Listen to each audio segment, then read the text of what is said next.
American Nightmare. Yeah. Like, how come that took so long? Because it's perfect. It is. And it's like the perfect thing. It is. And I know my brother had experimented with a nickname before. Really? Yeah, but I think when the way they presented me over in Japan, they really wanted that connection. He's the American Dream. You're the American Nightmare. You're a bad guy. You're part of the Bullet Club. They really wanted it to be very clear and family business over there. Just make it real simple. But it did. It clicked in a way that I thought, why wasn't I doing this this whole time? Like, every piece of it, the hair, the outfit, the Homelander-inspired element, of every bit of it, it's perfect. But it took all the time. It took all that time of my education, my experience. It wouldn't have come to me sooner. It took all that time and seeing other wrestlers. Bret Hart's giving away his shades in the front row, and I want to give away my weight belt. Oh, okay, I can do. Just it took time, trial and error. And you'll see that a lot with sports entertainment and wrestling. I use Bret Hart as an example. Austin is the greatest example. Austin was wrestling for years, stunning Steve Austin. I was loving, he went to ECW. He was doing some crazy stuff in ECW.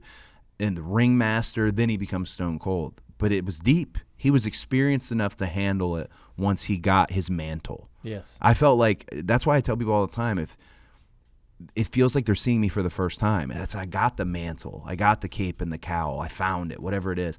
And now I'm that. Now I'm at this final form or what could be, and it feels like I'm able to run optimally that way. How often do you see some young wrestler come up and they have a fantastic idea, but it's mismanaged because of that very reason? That's inexperience, or that it could have been great had they just been around a while. I think you'll see it all the time, and you'll see the area where if they have a great, big, grand idea for who they are, what they want to be, even as simple as like, I want to be called this, I want to be called that. The thing that's missing always is the details. The details. The devil is in the details with what we do. When you fully know every aspect of who you are out there, whether you were created by someone else or whether you found yourself, you have a different level of confidence. Okay, so then if they have it, they have the details. What is the process in which to go make that become a reality? You've got a big thing with what we do is you've got to be on TV on a regular basis, establishing yourself. You go out there every night like they've never seen you before. Even if they've seen you, a bazillion times, you've got to establish yourself every week, and it takes time. I remember my dad used to tell me it takes a year. Takes a year minimum, 2 years, for a guy what we call to get over, to get popular. A lot of it's seeing what they do. They can't cheer for your moves if they don't know your moves. They can't cheer for your catchphrase unless they hear it on a regular basis. It takes time, and that's the area where if you're not given the time, you won't be able to. That opportunity won't come. It requires a lot of factors for a young guy to be given that time. By the writers. Yeah, by your writers, by your bookers, by your managers, who's ever in charge, who's ever writing that show and putting it together and has their future picked out. The biggest thing you've got to do is not just have the great idea, is you got to earn their trust. That to me is, it doesn't just come to you. You have to earn their trust. It's like playing quarterback and they're the coach. Yeah. You have to earn their trust, and that's a big way I look at everything. I want to make sure whether we have great relationships, bad relationships, whether there's been history with us or not, if you're the coach, call the play. I'm gonna run what you called, and I'm gonna give it to you in the best possible way. That was something that I found so fascinating, and you learn a little bit about that during your documentary. And you don't consider this unless you get a chance to sit down and really talk to a wrestler, but. Yeah. You guys, somebody had a break. Maybe it was you had a break, a time when you were away, and you're getting ready to go out for the match. You have been gone for months, and there's this fear in your gut that they're not going to remember you. Yeah. Yeah. I never even considered. Yeah. I never considered that because you guys come walking down the ramp and you're completely confident, like this is exactly how this is supposed to happen. I knew this is the way it was going to go. But there's this moment in time where you're like, shit, what if they don't care? Yeah. And that must be I can't even find a comparison in motorsports or anything that I did that would be comparable to that. But having that fear, constantly feeling this pressure to matter. right? To always be winning and always be impressing the coach. Yeah. It's so I had this experience going when I returned coming into WrestleMania. Yeah. I was we got 80,000 something people, AT&T Stadium. I was very concerned they would be indifferent or they would boo. They had every right to boo. I had left, started a completely rival promotion, ragged them, made fun of them, criticized them. I had gone in. So they had every right to boo. I mean, I told my wife, it's in a couple of the backstage clips, I said, if it goes awry, go to the bus. Because I don't want you to have to deal with that if you walk in the grill and they're like, what the hell happened out there? Because, if they booed, well, then I might have to be the bad guy in this match, which I'm fine with. And that's something that's like in the moment. Yeah, no, Seth, who was in the ring, and me coming out, we would have been able to adjust. Yeah. But so you mentioned the confidence you have when you walk out there, and this is how it's supposed to be. I legit was almost frozen when I came up on this thing lovingly called the Cody Vader, just a little elevator. Oh, yeah. I came up on it, and I was genuinely frozen, not in fear, but in, oh, man. Which is it? They're excited about me being here. Like, oh, my gosh, there's signs. They had a sense I was coming. You didn't know? But there was just this love. Yeah. It was a love. How could you not know that? I don't know how you would know, but I didn't look at it from the perspective of they didn't care about my time away. Yeah. They respected it. They understood it. It was more about I'm just happy he's back. Yeah. Like this was his place. I'm happy and I was able to do what very few people have ever done in the business, where I brought what I built and what was built for me. Nothing was going to be created. This is you. I had the logo is the logo. The outfit is the outfit. The music cannot change. The Cody Vader, all the pyro, every bit of it that's part of the what we do has to be there, and no problems. Yeah, and we're good with that. So that was cool. That moment, man, gives you chills when you watch it. Oh man, because the reaction to the fans, a lot of their faces are, you can see it. They're hoping it's you. Yeah, right. You can literally see them hoping that this is exactly what happens. And it's like they're, walking downstairs and looking under the tree and hoping it's that gift that you've been asking for all year long, right? And it was a really incredible moment. So has this ride, since you returned to WWE, obviously aside from the injury with the torn pec, which was terrible, but has this gone as planned? Has this gone as you imagined, as you dreamed? I'd like to dream big. And I always, when I met with, again, Bruce Pritchard and with Vince and I said, I think I'm the best wrestler in the world. And they didn't argue with me, but they also looked at me and we got a lot of best wrestlers in the world. There's a ton of talent right now. The business is legit booming. But I feel this run has exceeded my expectations in every way, just because I'm experiencing things that only my heroes ever got to experience. I'm in on the high-level discussions. I'm hearing things that I always wanted to be. Again, I wanted to be the starting quarterback. That's what I wanted to be, and being in a position where you're real close to that. You know, whereas I say Roman is the starting quarterback, he really is. But where you're right there, and you're able to offer something so unique and so different. The run has really exceeded my expectations, so much so that I have the thought, if it ends tomorrow, well, thank gosh I had it. Unbelievable. Thank you, fans, for having me.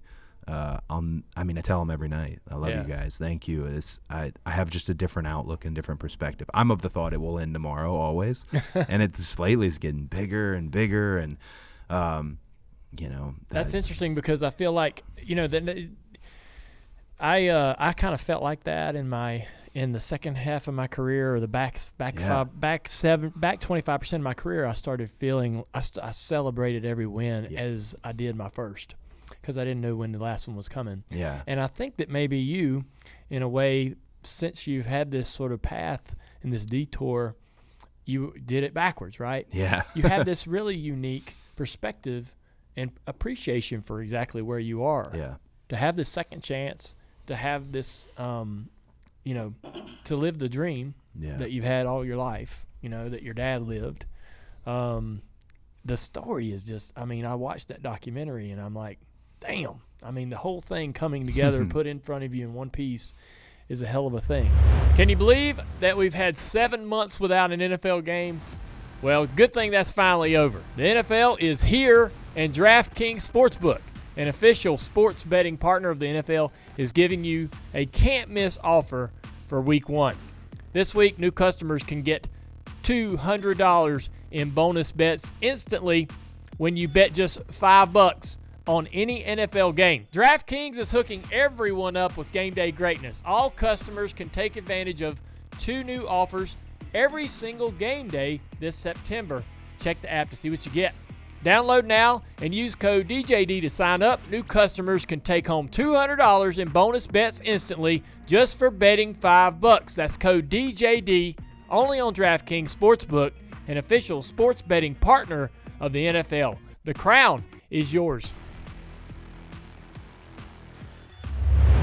I don't want to gloss past this torn pectoral muscle because I'm going to tell you something. I can think of 2 moments in pro wrestling history of my viewing experience where I had to turn away. One is when Jake the Snake hooked that cobra on Randy Macho Man Savage, and you're like, oh God, it's really biting him. It's really biting him. It's hanging on his arm. And these kids are crying on the front row. And then there's watching. I have to say, you seen the one where Macho Man is like they're getting ready to have they're gonna have the match, and before they go out there, Macho Man's like, he's got to bite you first. You had to bite him. You're out to make sure it's non-poisonous.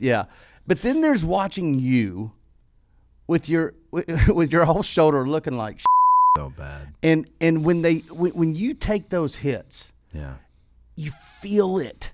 Anybody watching feels it, and I can't imagine the pain. And you almost have to look away. It looks so painful. It's one of the strangest audience reactions I've ever had. I didn't know will they think this is cool? Will they think this is really what it came across was we don't know how to feel about this. He seems like, talking about myself, he seems like he's very injured. You know, half my body at that point was a complete tear. Thing was ripped to shreds, and that bruise just kept getting bigger and bigger, and it was running down. I thought I might have some other problems in my bicep and stuff because it was just getting bigger and bigger. I cramped up too, so it's ripped off from here, but it's still hanging up here, and all of a sudden it shot up real high. It looked like I had a giant chest. I was like standing in the mirror. But it's something I sign. You know, you have your 8x10, your auto mats, the number one things you see that you sign. I sign more torn pec stuff than anything, just because it was such a crazy shot and crazy moment. It's funny because I remember hearing like, you guys don't have to go like 20, 25, you know, you don't have to do anything crazy. And then we ended up having the craziest, just went for it type scenario. I have a lot of respect for Seth Rollins.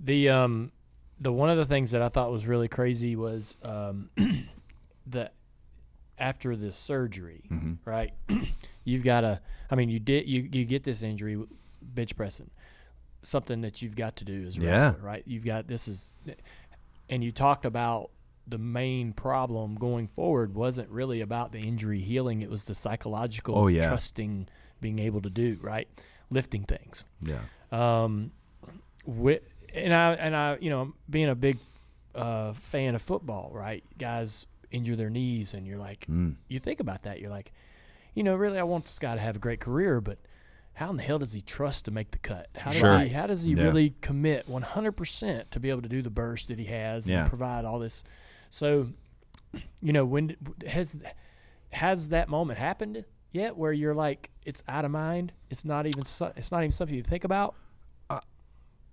I wanted to put myself into the fire, right, to make the cuts, essentially. So one of the things that I ended up getting in the ring with Gunther, that was the guy who was in the ring, and he chops right across your chest. And I felt like that was going to be a good – we'll find out if this is going to hold up. If it has – does it have better strength? Does it have a little less? Is there a difference? It changed how I go into everything in terms of nutrition and hydration and definitely how I train.